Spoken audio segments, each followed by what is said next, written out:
সম্মানিত দিনী ভাইরা আমার, সুতরাং সেদিকে যাচ্ছি না, আবার ফিরে আসি।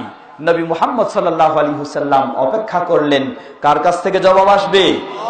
আল্লাহর কাছ থেকে। কারণ মুহাম্মদ সাল্লাল্লাহু আলাইহি ওয়াসাল্লাম ইসলামের বিষয়ে তিনি নিজে কখনো নিজের ইচ্ছা মতো কথা বলতেন এই সুযোগও ছিল না।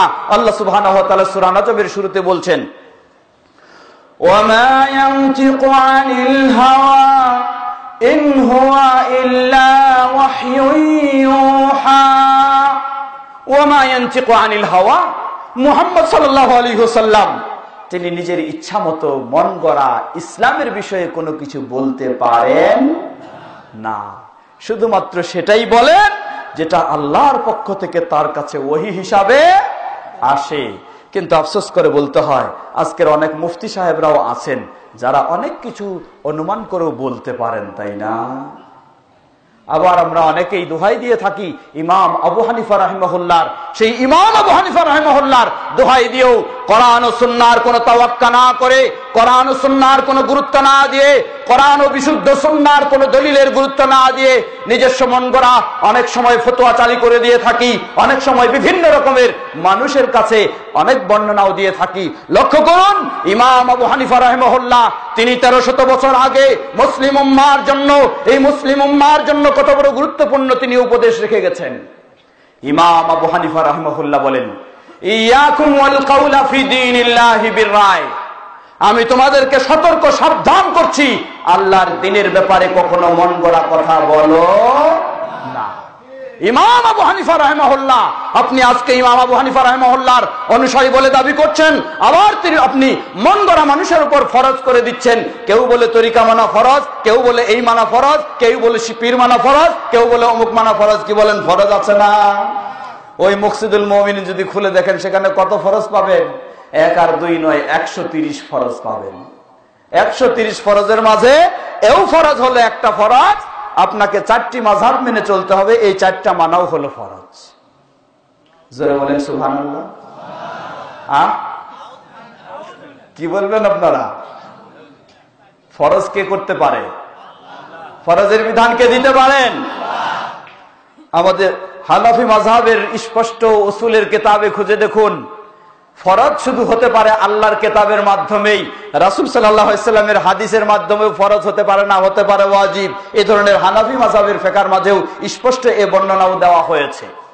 তাহলে আল্লাহর কিতাব ছাড়া ফরজই যদি হতে পারে না, এটাই হয়ে থাকে, তাহলে আজকে এই ধরনের 4 ফরজ আর 8 কুরসি ফরজ আর অমুক ফরজ, এই 130 ফরজ কারা চালু করলো? এ কোন ফরজ? কে অধিকার দিয়েছে আপনাকে এই ফরজ চালু করা? ফরজ আল্লাহর পক্ষ থেকে কোনো সন্দেহ নেই, কোরআন এবং রাসূলের সুন্নাহ মেনে চলা ফরজ। কি বলেন, ঠিক কিনা? এজন্য ইমাম আবু হানিফা রাহিমাহুল্লাহ কত সুন্দর মূল্যবান উপদেশ দিয়েছেন। তিনি বলেন, ইয়াকুম ওয়াল কাউলা ফি দীনিল্লাহি বিররায়, আমি তোমাদেরকে সতর্ক সাবধান করছি, আল্লাহর দ্বীনের ব্যাপারে কখনো মন গড়া কথা বলো না। ওয়া আলাইকুম বিইত্তিবাইস সুন্নাহ, তোমাদের অপরিহার্য কর্তব্য হলো সব চিন্তা চেতনাকে, সব মতবাদকে, সব পথমতকে ছুঁড়ে মেরে তোমরা যদি মুসলিম হতে চাও তাহলে রাসূলের সুন্নাহকে তোমরা আঁকড়ে ধরো।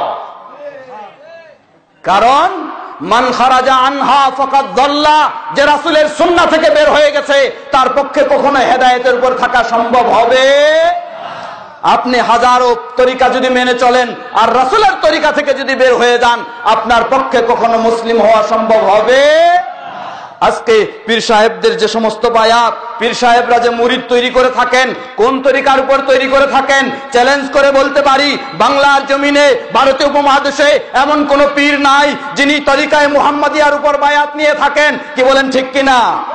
বরং পীর মানেই হয় পীর সাহেব, তিনি বায়াত নিয়ে থাকেন নকশবন্দিয়া তরিকায়, অথবা কেউ মুজাদ্দিয়া তরিকায়, অথবা কেউ বাগদাদিয়া তরিকায়, অথবা কেউ কাদেরিয়া তরিকায়, অথবা কেউ চিশতিয়া তরিকায়। এই সমস্ত তরিকায় পীর সাহেব মানেই হলে এই তরিকায় বায়াত নিয়ে থাকেন।